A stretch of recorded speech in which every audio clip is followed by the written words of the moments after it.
மக்களே முதல்ல இந்த அழகான 3 வயசு பையனோட முகத்த கொஞ்சம் பாருங்களேன். இந்த பையனுக்கு நடந்த அநீதிய நீங்க கேட்டீங்க அப்டின்னா, உங்களோட முதுகெலும்பே உறைஞ்சு போயிரும் அப்டின்னே சொல்லலாம். இந்த பையன் இறந்து போய் கரெக்ட்டா 4 மாசத்துல இவங்க அம்மாவுக்கு பல்வேறான பிரச்சனைகள் ஏற்படுதுங்க. நைட்ல கனவுல இந்த பையன் வரான். அது மட்டும் இல்லாம இவங்க நைட்டு தூங்க போறப்ப ஒரு சில உருவத்தையும் இவங்களோட தலைமாட்ல பார்க்குறாங்க. இவங்க என்ன பார்க்குறாங்க அப்டின்னா, இவங்களோட பையன் கருப்பு கண்களோட ஒரு மாரி வெள்ளை உடம்போட வந்து தினம் தினம் இவங்க தலைமாட்ல நின்னு அழுதுருக்கான். இத அவங்க கனவுன்னு சொல்றதா இல்ல ரியல்ல நடந்துச்சா அப்படின்னு தெரியலையாம். அது மட்டும் இல்லாம இவங்களோட ஹஸ்பண்ட் வந்து ஒரு போலீஸ் கான்ஸ்டபிளுங்க. ஒரு நாள் நைட்டு இவங்களோட ஹஸ்பண்ட இவங்க எழுப்பி விட்டு, "ஏங்க என்னால உண்மையிலேயே தூங்க முடியல. நம்ம இறந்து போன மகன் என்ன போட்டு டார்ச்சர் பண்றான்.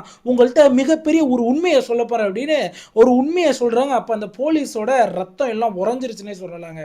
அதாவது இன்னைக்கு கேட்கக்கூடிய கிரைம் கதைய நீங்க எங்கேயுமே கேட்டிருக்க மாட்டீங்க. ஏன்னா இது அந்த அளவு மோசமா இருக்கும். முழு கதைய தெரிஞ்சுக்க வீடியோவ முழுசா பாருங்க. முதல்ல இந்த போட்டோல பாக்குறீங்களா, இவங்களோட பேர் தாங்க ஜோதி. இவங்க 2017ல ஒரு போலீஸ் கான்ஸ்டபிள கல்யாணம் பண்றாங்க. இது ஒரு அரேஞ்ச் மேரேஜ் தான். கரெக்டா 2020ல இவங்களுக்கு ஒரு அழகான ஆண் குழந்தை பிறக்குது. அந்த பையனுக்கு ஜதின் அப்படின்னு பேரும் வைக்கிறாங்க. இவங்களோட ஹஸ்பண்டோட பேர் வந்து தியான் சிங். ரொம்ப நல்லபடியா வாழ்ந்துட்டு இருக்காங்க. இந்த ஒரு காட்சியில பாக்குறீங்களா ஒரு வீடு. இந்த ஒரு வீட்ல தான் அவங்க வாழ்ந்துகிட்டு இருக்காங்க.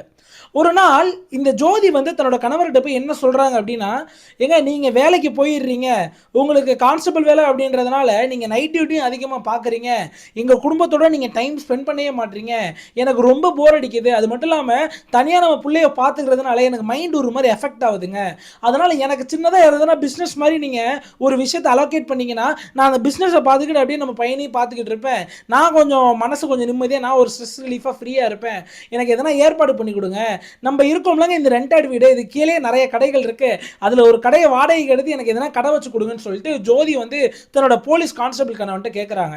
தன்னோட போலீஸ் கான்ஸ்டபிள் கணவனும் என்ன நினைக்கிறாங்க அப்படின்னா, பரவாயில்லையே நம்மளோட ஒய்ஃப் கரெக்டாக தான் சொல்றா, அவளும் தனியாக வந்து பிள்ளைய பார்த்துக்கிட்டு இருக்கா, ஸோ அவளுமே லைட்டாக மைண்ட் ஃப்ரீ ஆகணும், ஸோ அதனால் நம்ம என்ன செய்யலாம் அப்படின்னா கீழே இருக்க கடையை வாடகைக்கு எடுத்து ஒரு ஃபேன்சி ஸ்டோர் மாதிரி வச்சு கொடுக்கலாம், ஒரு சில பிளாஸ்டிக் பொருட்கள்லாம் வாங்கி கொடுத்து இவளை சேல் பண்ண சொல்லலாம், இந்த இடத்துல பிளாஸ்டிக் பொருள் நல்லா வியாபாரம் ஆகும், அது ஒரு சைடு இன்கமும் இருக்கும் அப்படின்னு நினைச்சு ஒரு சின்ன இன்வெஸ்ட்மெண்ட்ங்க, கடன் வாங்கி ஒரு சின்ன இன்வெஸ்ட்மெண்ட் பண்றாரு, அருமையா அந்த வீட்டு கீழேயே ஒரு கடையும் வச்சு கொடுக்குறாருங்க.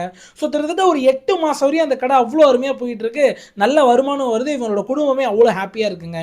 கரெக்டா அந்த கடை வச்சு 8 மாசம் கழிச்சு ஜோதி தன்னோட கணவர்கிட்ட சொல்றாங்க, ஏங்க இந்த கடையை க்ளோஸ் பண்ணிடலாம், என்னால் இதுக்கு மேலே பார்த்துக்க முடியாது, எனக்கு பல்வேறு ரெஸ்பான்சிபிலிட்டிஸ் வந்துருச்சு, அது மட்டும் இல்லாமல் நான் பிள்ளையை பார்த்துக்கிறது எனக்கு ஒரு மாதிரி போர் அடிக்குது, எனக்கு ஸ்ட்ரெஸ் ரிலீஃபாக இருக்க தான் நான் கடை கேட்டேன், ஆனால் இந்த கடை இருக்கிறதுனால எனக்கு இன்னும் தான் ஸ்ட்ரெஸ் ஆகுது, எனக்கு நம்ம மகனை பார்த்துக்கிறதா இல்லை கடையை பார்த்துக்கிறதானே தெரியல, அதனால் இந்த கடையை இதோட க்ளோஸ் பண்ணிடலாம் வேணாங்க அப்படின்ற மாதிரி சொல்கிறாங்க.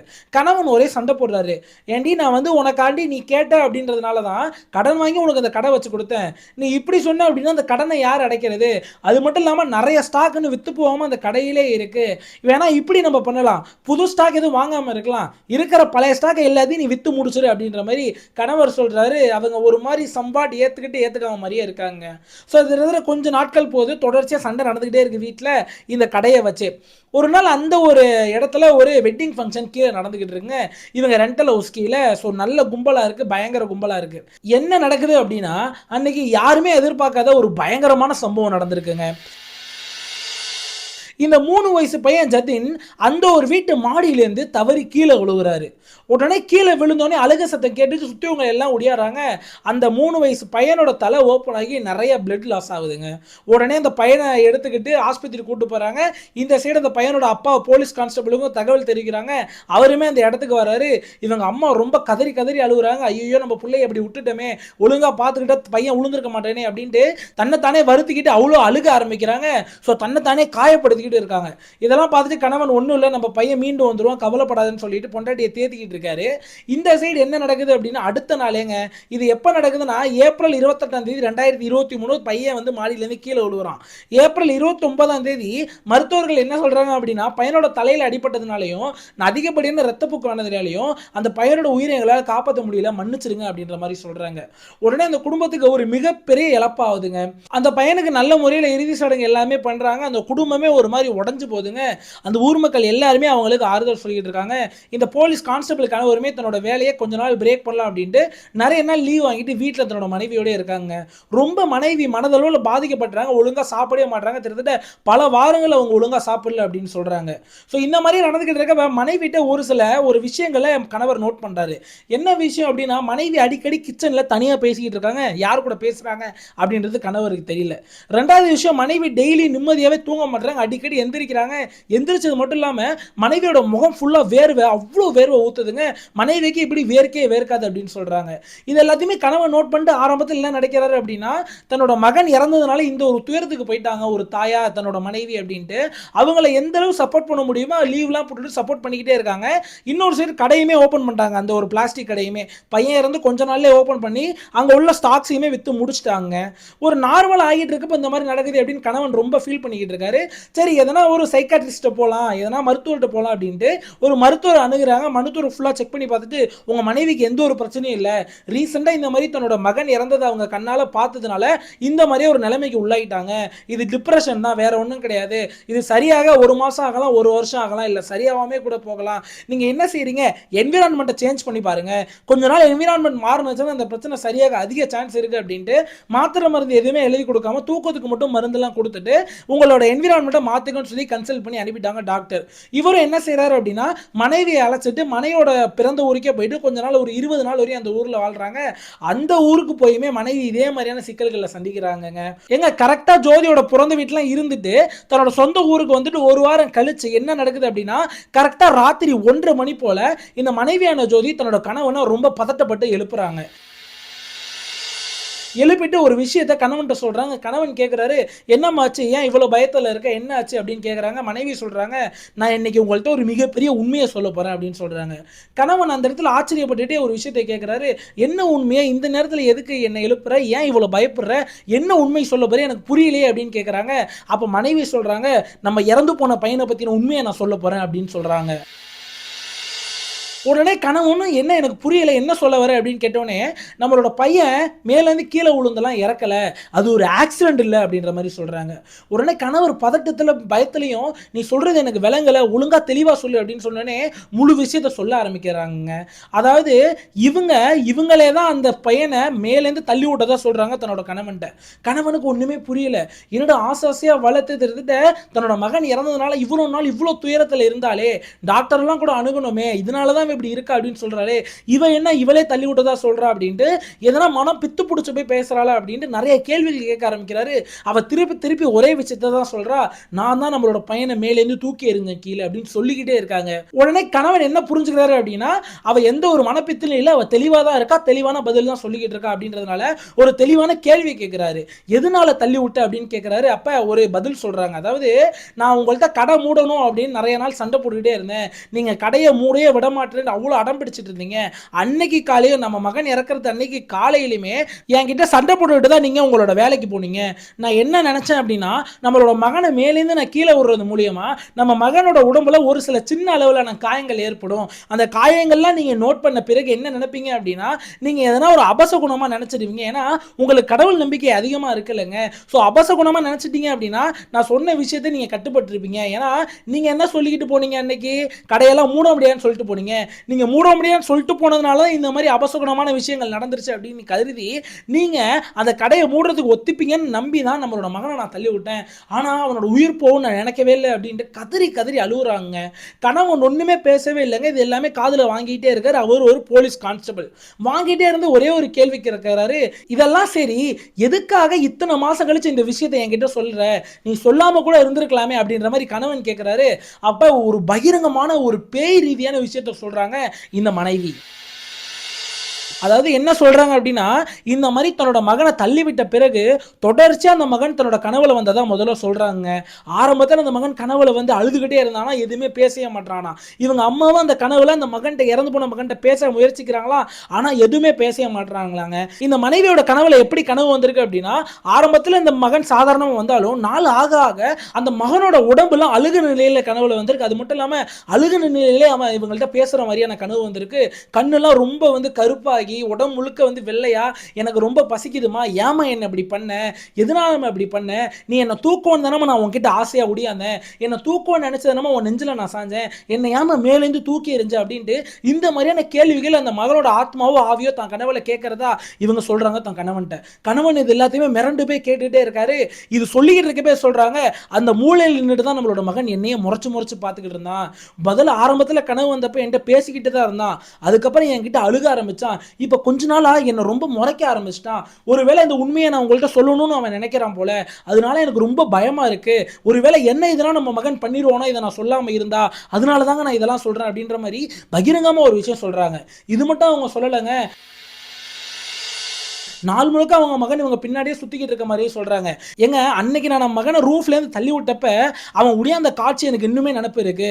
நான் அவனை தூக்குவேன்னு தான் என்கிட்ட உடையாந்தான். ஆனால் நான் என்ன செஞ்சேன் அப்படின்னா, அப்படியே உள்ளவனை கையில் தூக்கி நான் ரூஃப் டாப்லேருந்து மேலே தூக்கி எரிஞ்சிட்டேன். அவன் உடம்புல லைட்டாக காயம் பண்ணணும் தான் நான் தூக்கி எரிஞ்சேன். அவன் சாவணும்லாம் தூக்கி எறியல. அதே மாதிரியேங்க நான் வீட்டில் அங்கடிக்கிட்டு நடக்கிறப்பையும் என் பின்னாடியே உடையாரான். நான் கிச்சனுக்கு போனாலும் எப்படி அன்னைக்கு அந்த ரூஃப் டாப் மேலே அவன் நான் தூக்குவேன்னு நினச்சி உடையாதானோ அதே மாதிரி என் பின்னாடி உடையாந்துட்டே இருக்கான். என்னால இதெல்லாம் பொறுத்து தாங்க முடியலங்க, எனக்கு ரொம்ப பயமா இருக்கு அப்படின்னு தன் கணவன்ட்ட எல்லா விஷயத்தையும் சொல்றாங்க. இதை விட ஆச்சரியமான விஷயம் இன்னொன்னு சொல்றாங்க. ஏங்க நான் சொல்றது எல்லாமே நீங்க பொய்ன்னு நினைக்கலாம், இது ஒரு டெலியூஷன் நீங்க நினைக்கலாம், நான் சொல்றது எல்லாமே கற்பனை நீங்க நினைக்கலாம். அதுதாங்க இல்லை, நானும் ஆரம்பத்தில் அப்படி தான் நினைச்சேன். இப்படி ஒரு தவறு பண்ணதுனால கில்ட்டினால எனக்கு இப்படிலாம் மனசுல கனவு வந்துகிட்டு இருக்குன்னு நினைச்சேன். ஆனா உண்மையிலே என்னோட உடம்பு அவன் தொடுறாங்க. நைட்டு என்ன தொட்டு எழுப்புறான், எழுப்பிட்டு தலைமாட்டிலே நின்றுக்கிட்டு இருக்கான். அவனோட முகமும் எனக்கு பார்க்கறதுக்கே பயமா இருக்கு. நம்மளோட மகன் மாதிரியே இல்லை. தயவு செஞ்சு நான் இதுலேருந்து வெளியே வரணுங்க, எனக்கு நீங்க தான் சப்போர்ட்டா இருக்கணும். நான் இது ரொம்ப தப்பு பண்ணிட்டேன், உண்மையிலே இது ரொம்ப தப்பு தான், எனக்கு வேற வழி தெரியலங்க. என்னால் அந்த கடையும் பார்த்துட்டு இந்த மகனையும் பார்த்துக்க முடியல. மைண்ட் அளவில் ரொம்ப ஸ்ட்ரெஸ் ஆனேன். அதனால தான் மேலேருந்து நான் உடம்புல சின்ன காயங்களாகணும் தான் தூக்கி எறிஞ்சேனே தவிர அவன் உயிர் போகும் நான் நினைக்கலங்க அப்படின்னு சொல்லிக்கிட்டே இருக்காங்க. இந்த சைடு போலீஸ் கான்ஸ்டபிள் எல்லாத்தையுமே கேட்டுக்கிட்டே இருக்காருங்க. கேட்டுக்கிட்டே இருந்து மனசுல ஒரு விஷயத்த தெளிவாக வந்து நினைக்கிறாரு. ஏங்க இவளுக்கு வந்து பல வயசாயிருச்சுங்க, பல அனுபவம் இருக்கு, இவ ஒன்றும் சின்ன குழந்தை கிடையாது. அந்த வீட்டோட ஹைட்டை நீங்க இந்த காட்சியில் பார்க்கலாம். இவ்வளோ தூரத்துலேருந்து ஒரு மகனை கீழே தள்ளி விட்டா கண்டிப்பா உயிர் போகும் அப்படின்றது. ஏன்னா இது ஒரு சின்ன லாஜிக், அவ்வளோ ஹைட்லேருந்து விழுந்தா கண்டிப்பா உயிர் போயிடும். உடனே கணவர் என்ன நினைக்கிறார் அப்படின்னா, இவ சொல்றதையும் தாண்டி இதுல ஏதோ நிறைய விஷயங்கள் இருக்கு அப்படின்ட்டு உடனடியாக அடுத்த நாள் காலையில பேசிக்கலாம் அப்படின்ட்டு தான் மனைவியோருக்கு ஒரு கம்ஃபர்ட் கொடுத்துட்டு, பரவாயில்ல விடு, ஏதோ அறியாம தானே செஞ்ச அப்படின்ற மாதிரி மனைவி சைடே சார்ந்து பேசிட்டு அடுத்த நாள் காலையில் எந்திரிக்கிறாங்க. காலையில் எந்திரிச்சு தான் மனைவிட்ட டீ குடிக்கும் போது கேட்கிறாரு, நம்ம ரூஃப் டாப்புக்கு போலாமா அப்படின்னு கேட்கிறாரு. சரின்னு இவங்க ரெண்டு பேருமே டீ கப்பை எடுத்துட்டு ரூஃப் டாப்புக்கு போறாங்க. அந்த ரூஃப் டாப்ல நின்று கணவன் வந்து மனைவிட்ட கேட்கிறாங்க, எனக்கு கொஞ்சம் அன்னைக்கு என்ன நடந்துச்சுன்னு இந்த இடத்துல செஞ்சு காட்ட முடியுமா, ஏன்னா எனக்கு ரொம்ப பதட்டமா இருக்கு, நேற்று நீ சொன்னதுலேருந்தே எனக்கு நிம்மதியாக தூக்கம் வர மாட்டேது, நான் இதெல்லாம் முழுசா தெரிஞ்சுக்கணும், எனக்கு தெரியாம இருந்திருந்தா கூட நான் இதை பத்தி பெருசா நினைச்சிருக்க மாட்டேன், நீ சொன்ன பிறகு எனக்கு அதுவே மனசுல வந்துகிட்டே இருக்கு, தயவு செஞ்சு அன்னைக்கு என்ன நடந்துச்சு ஏப்ரல் 28ஆம் தேதி 2023 என்ன நடந்துச்சுன்றதை தயவு செஞ்சு செஞ்சு காட்டு அப்படின்னு சொல்றாங்க. உடனே மனைவி என்ன செய்யறாங்க, அதே இடத்துல எப்படிலாம் வந்து தன்னோட மகன் உடியாந்தான், தான் மனைவி எந்த இடத்துல நின்றுக்கிட்டு இருந்தாங்க, மகனை எப்படி கையில தூக்குனாங்க, அங்கேருந்து எப்படி கீழே தூக்கி எறிஞ்சாங்க அப்படின்ற எல்லா விஷயத்தையுமே பெர்ஃபெக்டாக செஞ்சு காட்டுறாங்க. இது எல்லாத்தையுமே மைண்டில் நோட் பண்ணி வச்சிருக்காரு. இந்த சைடு இதே விஷயத்தை திருப்பி திருப்பி அன்னைக்கே தெரிஞ்சுட்ட பல முறைகள் மனைவிட்ட கேட்குறாரு. அது எல்லாத்தையுமே தான் மைண்டில் நோட் பண்ணி வச்சுக்கிட்டாரு. இவர் ஒரு போலீஸ் கான்ஸ்டபிள் இல்லை, பல கிரிமினல்ஸை பார்த்துருப்பாரு. இவர் என்ன நினைக்கிறாரு அப்படின்னா, உண்மை அப்படின்ற ஒன்று என்னைக்குமே மாறாதுங்க. ஒரு விஷயம் நடந்திருக்கு, அதை ஒரு விஷயம் யாருன்னா போய் சொல்லுவாங்க அப்படின்னா அது என்ன இருந்துச்சோ அதை அப்படியே சொல்லி அதை விட்டுருவாங்க. அது உண்மை என்னைக்குமே மாறாது. அவங்களுக்கு 100 தடவை நீங்கள் கேட்டாலும் சரி அதே விஷயத்தை தான் சொல்லுவாங்க உண்மையா இருக்கும் பட்சத்தில். ஒருவேளை இது பொய்யா இருந்துச்சுன்னு வைங்களேன், அந்த உண்மையை பல்வேறு ஆங்கிள் மாற்றுவாங்க, பல்வேறு ஆங்கிள் ஆல்டர் பண்ணி பேசுவாங்க. அது ஒரு சின்ன பொசிஷன் மாறினா கூட அது பொய்ன்றது அர்த்தம். போலீஸோட சைக்காலஜி படி அவங்க அப்படிதான் கருதுவாங்க. இந்த இடத்துல போலீஸ் கான்ஸ்டபிள் என்ன நினைக்கிறார் அப்படின்னா, தான் மனைவி சொல்றது முற்றிலும் பொய்ன்னு நினைக்கிறாங்க. ஏன்னா இவங்கள்ட்ட பல தடவை எப்படி செஞ்சேன்னு செஞ்சு காட்டுன்னு சொல்றப்ப ஒவ்வொரு தடவை ஒவ்வொரு மாதிரி செஞ்சு காட்டியிருக்காங்க. ஒவ்வொரு தடவை இவங்களோட நிக்கிற பொசிஷன் மாறி இருக்கு, அவங்க அந்த குழந்தைய தூக்குற விதம் மாறி இருக்கு, அந்த குழந்தை ஓடி வந்த டைரக்ஷன் மாதிரி இருக்கு. இது எல்லாத்தையும் மைண்ட்ல நோட் பண்ணி வச்சுக்கிட்டு நம்ம இதை வந்து போட்டு தான் வாங்கணும், அவசரப்பட்டு இதை நம்ம இப்போ போலீஸ் ஸ்டேஷன் எடுத்துட்டு போயிட்டோம் அப்படின்னா கண்டிப்பா இவளுக்கு பெரிய அளவில் தண்டனை வாங்கி கொடுத்துட முடியாது, ஈஸியா பெயில்ல வெளியே வந்துடும் அப்படின்றதுனால ரொம்ப பொறுமையாவே இது எல்லாம் மனைவியை பத்தி முழு விஷயம் தெரிஞ்சுமே மனைவிக்கு சப்போர்ட் பண்ற மாதிரி டெய்லியும் பேசி, நீ செஞ்சது தப்பெல்லாம் கிடையாது, ஏதோ ஒரு ஆத்திர அவசரத்துல பண்ணிட்டு அப்படின்ற மாதிரி பேசியே மனைவிட்டு நிறைய விஷயத்தை போட்டு வாங்கிட்டே இருக்காருங்க. போட்டு வாங்கிட்டே இருப்பதா நிறைய விஷயங்கள் தெரிய வருது. இது எல்லாத்தையுமே வந்து ஒரு விஷயத்தை நம்ம வந்து ரெக்கார்ட் பண்ணி வைக்கணும்னு மனைவிக்கே தெரியாம வீடியோ ரெக்கார்டிங் ஆடியோ ரெக்கார்டிங் எல்லாமே எடுத்துக்கிட்டே இருக்காரு. மனைவிக்கு அதை பத்தின சுத்த எந்த ஒரு ஐடியாவும் இல்லை. இதெல்லாம் எடுத்த பிறகுதான் மனைவியோட மொபைல் எடுத்து தனியா செக் பண்றாரு. மனைவியோட கால் டீடைல் ரெக்கார்டை செக் பண்றாரு. மனைவியோட போன்ல உள்ள WhatsApp audios, WhatsApp videos, delete செய்யப்பட்ட போட்டோஸ், வீடியோஸ் எல்லாத்தையுமே எடுத்து ஆராய்ஞ்சு பார்க்கறாரு. முக்கியமான விஷயம், மனைவியோட மொபைலை ஸ்பை பண்ண ஆரம்பிக்கிறார். அதாவது போலீஸ் டேப் பண்ணுவாங்களா மொபைல், அதெல்லாம் பண்ண ஆரம்பிக்கிறாரு. அப்ப மிகப்பெரிய அதிர்ச்சியான ஒரு தகவல் கிடைக்குதுங்க. உடனே என்ன செய்யறாரு அப்படின்னா, இவர் கலெக்ட் பண்ண எல்லா எவிடன்ஸுமே எடுத்துட்டு நேரடியாக போலீஸ் ஸ்டேஷனில் போயிட்டு போலீஸ் ஸ்டேஷனில் சப்மிட் பண்ணி தான் மனைவி அரெஸ்ட் பண்ணுங்கன்னு சொல்றாரு. இதெல்லாம் எப்போ நடக்குதுன்னா செப்டம்பர் மாதம் 2023. பையன் இறந்தது எப்போ? ஏப்ரல் மாதம் 2023. செப்டம்பர் மாதம் போலீஸ் உங்க வீட்டுக்கு வராங்க. மனைவி மட்டும் தான் இப்போ வீட்டில் இருக்காங்க. மனைவி அரெஸ்ட் பண்ணுறாங்க. அப்போ போலீஸ் கிட்டேயுமே கணவன்ட்ட சொல்லலாம், அதே போய் தான் சொல்கிறாங்க, நான் மகனை வந்து கொலை பண்ணணும்னு இன்டென்ஷனெல்லாம் தூக்கி எறியலைங்க, நான் அவனுக்கு உடம்புல சின்ன காயத்தை ஏற்பட்டு தான் தூக்கி எறிகிறேன்னு போலீஸ் சொல்கிறாங்க. அப்போ போலீஸ் கலெக்ட் பண்ண அந்த எவிடன்ஸ் எல்லாத்தையுமே இவள்கிட்ட காட்டுறாங்க. அப்ப புரிஞ்சுக்கிட்டா நம்ம மாட்டிக்கிட்டோம் அப்படின்ட்டு. அதாவது இப்பதான் ஏப்ரல் 28 என்ன நடந்துச்சு அப்படின்றத நான் சொல்ல போறேன். ஏன்னா இன்னைக்கு ஏப்ரல் 28 2023ங்க. இந்த ரெண்டல் ஹவுஸ் கீழே மிகப்பெரிய ஃபங்க்ஷன் ஒன்று நடந்துகிட்டு இருக்கு. அது ஒரு வெட்டிங் ஃபங்க்ஷன் அப்படின்னு வச்சுக்கோங்க. அந்த இடத்துல மக்கள் எல்லாருமே நிறைய கூடி இருக்காங்க. முக்கியமான விஷயம், அந்த ஊரே ஒரு மாதிரி வந்து வெறிச்சோடி இருக்கு. ஏன்னா எல்லாருமே அந்த வெட்டிங் ஃபங்க்ஷன்ல தான் இருக்காங்க. மாடியில் அந்த அளவு எந்த ஒரு கவனமுமே இல்லைங்க. மாடியில் மனைவியான ஜோதி தன்னோட மகனோட இருந்துகிட்டு இருக்காங்க. அதாவது இந்த ஜோதிக்கு ஒருத்தன் கூட அஃபேர்ல இருக்கு. அவனோட பேர் உதய். அந்த உதய் யாரு அப்படின்னா, இந்த ஜோதியும் போலீஸ் கான்ஸ்டபிள் இருந்த வாடகை வீட்டோட ஓனரோட மருமகன் தான் அந்த உதய் அப்படின்றவன். இந்த உதய்க்கும் ஜோதிக்கும் எப்படி பழக்கமாகுது அப்படின்னா, உதய் வந்து ஜோதியோட கடையில் பொருட்கள் வாங்க போகும்போது ஜோதியோட பழக்கம் ஏற்பட்டு ஜோதி தனியாக இருக்காங்க அப்படின்றத புரிஞ்சுக்கிட்டு உதய் வாட்ஸ்அப் மெசேஜாக இருக்கட்டும், வீடியோ கால் இருக்கட்டும், இதெல்லாம் பேசி அதுக்கப்புறம் ஜோதியோட வீட்டுக்கே போயிட்டு 2 பேரும் தனிமையெல்லாம் இருந்திருக்காங்க நிறைய நாள். இதை ஜோதி வழக்கமாகவே வச்சிருந்திருக்கேன். ஏன்னா புருஷன் வந்து நைட் டியூட்டியில் போலீஸ் கான்ஸ்டபிளாக இருக்கிறதுனால இவளுக்கு இன்னமே சுலபமாக போயிடுச்சு. இவங்க 2 பேரும் சந்தோஷமா இருந்திருக்காங்க. அன்னைக்கு ஜோதி என்ன நினைக்கிறா அப்படின்னா, எல்லாருமே இந்த ஃபங்க்ஷனில் பிஸியாக இருக்காங்க அப்படின்றதுனால உதய மேலே கூப்பிட்றா. உதயம் ரூமுக்கு வரான். நம்ம இந்த ரூம்ல இருக்க வேணா, வா ரூஃப் டாப் போலாம் அப்படின்னு. ரூஃப் டாப்ல ஒரு சின்ன இடம் இருக்குங்க. சின்ன ஒரு ஷெட் போட்டு ஒரு இடம். அந்த ஒரு இடத்துல உதயம் ஜோதியும் தனிமையில் இருக்காங்க, உடம்புல ஒற்று துணி கூட இல்லாம. அந்த ஒரு டைம்ல தான் இந்த 3 வயசு பையனான ஜதின் என்ன செய்யறாரு அப்படின்னா, தன்னோட அம்மா படியில ஏறி போறதை பார்த்துட்டு இந்த பையனும் பின்னாடி ஏறி போயிருக்காருங்க. பின்னாடியே போய் ஏறிட்டு இந்த 3 வயசு பையன், இவங்க 2 பேரும் ஒரு மாதிரியான ஒரு தப்பான பொசிஷன்ல இருந்தப்ப இந்த 3 வயசு பையன் அதை பார்க்கறாரு. அவருக்கு ஒண்ணுமே தெரியலங்க. ஏன்னா அது ஒரு சின்ன குழந்தை இல்லையா. அந்த குழந்தை என்னோட அம்மா வந்து நம்மளை தூக்குவாங்க அப்படின்னு அம்மா கிட்ட ஓடி போறாங்க. இதை ஜோதி பார்த்துட்டு ரொம்பவே சங்கடப்படுறான். சங்கடப்பட்டது இல்லாம தன்னோட 3 வயசு பையனுக்கு தெரிஞ்சிருச்சு, இவன் எப்படி இனிமேல் என்னத்தை ஒரு தாயா மதிச்சு வளருவான், அது மட்டும் இல்லாம இவன் யாரன்னா சொல்லிடுவானோ, ஒரு மாதிரி ரொம்ப வெக்கப்பட்டு அவமானப்பட்டு தன்னை தானே ரொம்ப ஒரு மாதிரி வந்து டென்ஷன் ஆகுறாங்க அந்த இடத்துல. உடனே உதயிட்ட சொல்றாங்க, இவன் பார்த்துட்டான், இவன் உயிரோட இருக்கக்கூடாது அப்படின்ட்டு தான் சொந்த அம்மாவேங்க தான் பிள்ளை, அதுவும் அந்த பிள்ளை எப்படி உடையாந்துருக்கு அப்படின்னா, என்னை தூக்குவாங்க, என் அம்மா வந்து தூக்குவாங்க, அம்மா என்னை விட்டுட்டு தனியாக படியில் ஏறி வந்துட்டாங்க, நான் ஏறி வந்ததை பார்த்துட்டு பாசத்தில் வந்து என்னை தூக்குவாங்க அப்படின்னு அந்த 3 வயசு குழந்தை சிரிச்சுக்கிட்டே ஓடி வந்த குழந்தைய அப்படியே 2 கைகளால் தூக்கி அப்படியே அந்த ரூஃப்லேருந்து கீழே தூக்கி எறிகிறாங்க. குழந்தை கீழே விழுந்து ஒரு நாள் ஹாஸ்பிட்டலில் இருந்து இறந்து போயிடுச்சுங்க. இதுதான் அன்னைக்கான நைட் நடந்தது. உடனே போலீஸ் இது எல்லாத்தையும் கலெக்ட் பண்ணிட்டு ஃபுல் அண்ட் ஃபுல் வந்து கோர்ட்டில் ட்ரையல் போயிட்டே இருக்கு. கிட்டத்தட்ட 3 வருஷம் கழிச்சுங்க. எப்படி 3 வருஷம் கழிச்சு எல்லா ஆதாரமும் அவ வாக்குமூலம் கொடுத்த எல்லாத்தையும் வீடியோவே எடுத்து வச்சிருக்காரு கணவர். பாருங்க எந்த அளவு 100% எவிடன்ஸ்க்கு இந்த இடத்துல 1000% எவிடன்ஸ் இருந்தாலுமே தண்டனை கிடைக்க எத்தனை வருஷம் ஆயிருக்கு? 3 வருஷம் ஆயிருக்கு. 2026 வருஷம் ஜனவரி மாசம் தான் இவளுக்கு லைஃப் இம்ப்ரிசன்மென்ட் கொடுக்குறாங்க. அதாவது ஆயுள் தண்டனை கொடுக்குறாங்க. அந்த ஜோதியோட கள்ளக்காதலான உதவிக்கு எந்த ஒரு தண்டனையுமே கொடுக்கல. அவனை கோர்ட்ல இருந்து ரிலீஸ் பண்றாங்க. எதனால அப்படின்னா, அவன் அன்னைக்கு அந்த 28ஆம் தேதி அங்க ரூஃப் டாப்ல தான் இருந்தான் அப்படின்னு ப்ரூவ் பண்றதுக்கான ஆதாரங்கள் இருந்தாலுமே அவனோட பிசிக்கல் இன்வால்வ்மெண்ட் அந்த ஒரு கிரைம்ல இல்ல அப்படின்றதுனால அவன் இந்த இடத்துல அக்யூஸ்டாவோ கிரிமினலாவோ மதிக்காம அவனுக்கு ரிலீஸ் கொடுத்துறாங்க. அவன் சந்தோஷமா வெளியே போயிட்டாங்க. எந்த அளவு கொடூரமான விஷயங்களா இருக்குன்றத பாருங்களேன். ஆனா இதுல முக்கியமான விஷயம் என்னன்னா, போலீஸே இந்த ரிப்போர்ட்ல சொல்லியிருக்காங்க, இது வந்து இந்த மாதிரி விஷயத்த போலீஸ் வந்து முதல்ல ஒரு பொருட்டா எடுத்துக்க மாட்டாங்க. இந்த மாதிரி கனவுகள் வரதா இருக்கட்டும், இந்த மாதிரி ஆவியோட விஷயங்களா இருக்கட்டும், இதெல்லாம் கோர்ட்லயும் கூட செல்லாது. ஆனா அந்த ஒரு இறந்த மகனை பாருங்களேன், அவன் எந்த அளவு வருத்தத்தில் அந்த 3 வயசுலே எந்த அளவு வருத்தத்தில் இருந்திருப்பான். அவனோட ஆத்மா வந்து எந்த அளவு சோகத்தில் வந்திருக்கும் அப்படின்னு நீங்க யோசிச்சு பார்த்துங்களேன். அதனாலதான் அந்த ஒரு ஆத்மா தொடர்ந்து தன்னோட தாயை டிஸ்டர்ப் பண்ணி உன் மேல உள்ள பாசத்துல தானே உன்னை கட்டி பிடிக்க தானே முடியாந்தேன், என்னை இப்படி பிடிச்சி தூக்கி எறிஞ்சிட்டே அப்படின்ற அந்த ஒரு மன விரக்தியில தான் தாயோட வாயிலேருந்து இந்த ஒரு உண்மையை சொல்ல வச்சிருக்கு அப்படின்னா இது எந்த அளவு நம்மளுக்கு கேட்கறப்ப புல்லரிக்கிற விஷயமா இருக்குன்றதுல பாருங்களேன். உண்மையிலேங்க நம்ம எல்லாருமே மனசால வேண்டிப்போங்க அந்த குழந்தை வந்து ஒரு நல்ல அம்மாட்ட, அந்த ஒரு தாய் வந்து நல்ல தன்னோட கணவன் மேல பாசம் வச்சிருக்க தாயாவும், தன்னோட குழந்தைகள் மேல பாசம் இருக்க தாயாவும், அந்த மாதிரி உள்ள தாய் வயித்துல அந்த குழந்தை மீண்டும் பிறந்து நல்லபடியான ஒரு வாழ்க்கையை அனுபவிக்கணும், நல்லபடியான ஒரு வாழ்க்கையை வாழணும் அப்படின்ட்டு நம்ம எல்லாருமே அந்த ஒரு குழந்தைக்காக ஒரு 2 செகண்ட் பிரார்த்தனை பண்ணிப்போம். இன்னைக்கான கிரைம் கதை எவ்வளோதாங்க. உண்மையிலே வந்து ரொம்ப மனசு கஷ்டமாக இருந்துச்சு அந்த கதை. உங்களுக்கும் அப்படி தான் இருந்திருக்கும் அப்படின்னு நினைக்கிறேன். நிறைய பேர் வந்து சொல்லுவாங்க கமெண்ட் செக்ஷனில், என்னால் அது முழுசாக கேட்க முடியல அப்படின்ட்டு. கண்டிப்பாக இதுவும் அந்த ஒரு கதைகளில் ஒன்றா தான் இருந்திருக்கும். தயவு செஞ்சு என்ன மன்னிச்சிருங்க. இந்த கதையை முழுசாக வழங்கணும் அப்படின்றதுக்காக தான் இந்த வீடியோவே பதிவு போட்டிருக்கேன். ஸோ மறக்காமல் நம்ம கிரைம் கதைகள் உங்களுக்கு கேட்க பிடிக்கும் அப்படின்ற பட்சத்தில் ஒரு லைக் பண்ணி மறக்காமல் சப்ஸ்கிரைப் பண்ணிக்கோங்க.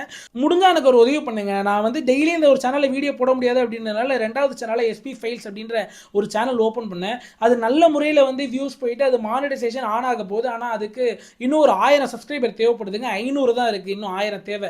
ஒரு 500 பேர் இந்த வீடியோ பார்க்குறவங்க சப்ஸ்கிரைப் பண்ணீங்க அப்படின்னா ஏதோ என்ன மாதிரி ஒரு சின்ன பையன், வளர்ந்து வர பையனுக்கு ஒரு பண ரீதியான உதவி பண்ண முடியாட்டினா கூட இந்த மாதிரி சப்ஸ்கிரைப் பண்ணுறதுனால நான் அதுலேருந்து கொஞ்சம் பணம் சம்பாதிக்கிறதுக்கு எனக்கு ஒரு உதவியாக இருக்கும் உங்கள்கிட்ட. அதனால தான் ஓப்பனாக கேட்குறேன். முடிஞ்சால் வந்து இந்த சேனலை போய் சப்ஸ்கிரைப் பண்ணிட்டு போங்க. எஸ்பி ஃபைல்ஸ்னு தேடினாலே வரும். இல்லைனா கூட நான் இந்த இடத்துல ஒரு வீடியோ பாக்ஸ் கொடுக்குறேன். அந்த வீடியோ கிளிக் பண்ணிங்கன்னா அந்த சேனலுக்கு போவோம். சப்ஸ்கிரைப் பண்ணிக்கோங்க. நன்றி, வணக்கம்.